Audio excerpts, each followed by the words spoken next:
always get the appropriate PPE required for the task to ensure my safety.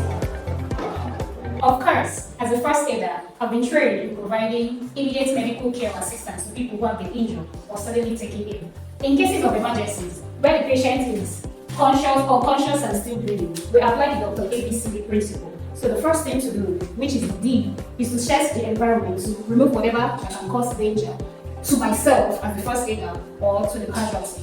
So I'll have to take off the shoes and I can see that the place is clean. Then I'll also have to call the AMS so that they can bring the ambulance to come take it while I administer my first aid treatment. Hello, we have a case here, an emergency case here. Please hurry up. Okay, thank you. So now, after applying the D, the next thing to do is the R, which is the response. Can you hear me? Open your eyes. What's your name? Squeeze my hand if you can hear me. Okay, you can see that this patient is actually squeezing my hand. And the next thing to do is the A, to open the airways. So I tilt the head and I raise the chain up. And the next thing to do is the B, which has to do with the breathing, to know if the patient is breathing. To feel for his breath from his nostril, which I can feel a little bit. I can see his chest rising up a little bit to show that he's breathing. He's unconscious and still breathing. So there's no need to carry out CPR on this patient, but just to place him in the recovery position. So what I have to do next, I pick up his left hand. Okay, so we start by placing the hand here, the left hand. Now we pick up the right hand. Because the patient is unconscious and we want the body to remain cool, so we use the back of the hand to place by the chain of the patient. We place it here by his chain. Then we go to the legs. We lift up the right leg, we place it in this position, and then we turn him to the left. Now this is the recovery position of the patient who is unconscious and still breathing while Of course, I'm a trained first aider with PM4Success International. In cases of emergencies, when the casualty is unconscious and not breathing, we carry out CPR on the casualty. CPR meaning cardiopulmonary resuscitation in the ratio of 30:2. 30 being 30 compressions and 2 being 2 rescue breaths. Now I'm going to show it this way. You interlock your hands this way and use the heel of your palm. Place it at this point. Do 30 compressions this way.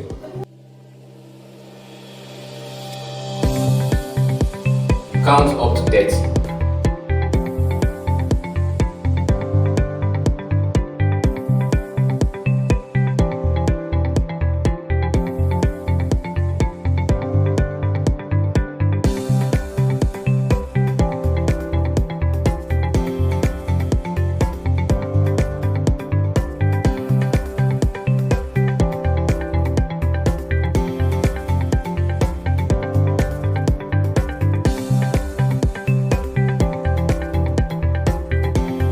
After doing 30 compressions, you give 2 rescue breaths. And before giving the rescue breaths, you make sure you close the nose of the casualty such that when you are giving the breath, it doesn't come out through the nose. You do your hand this way, place it on the mouth, and you can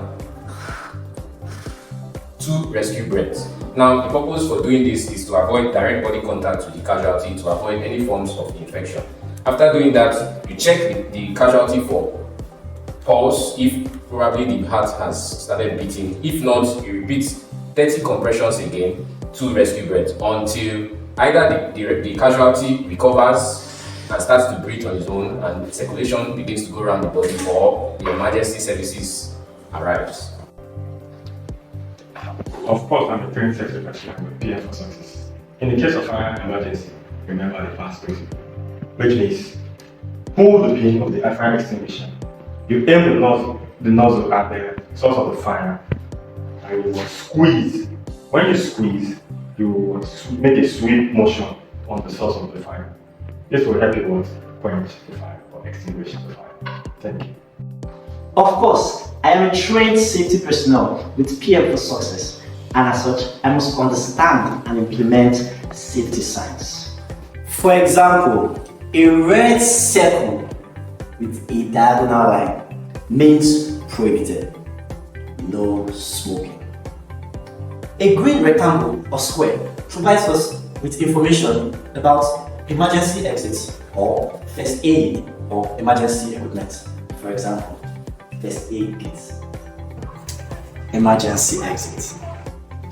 Most of them.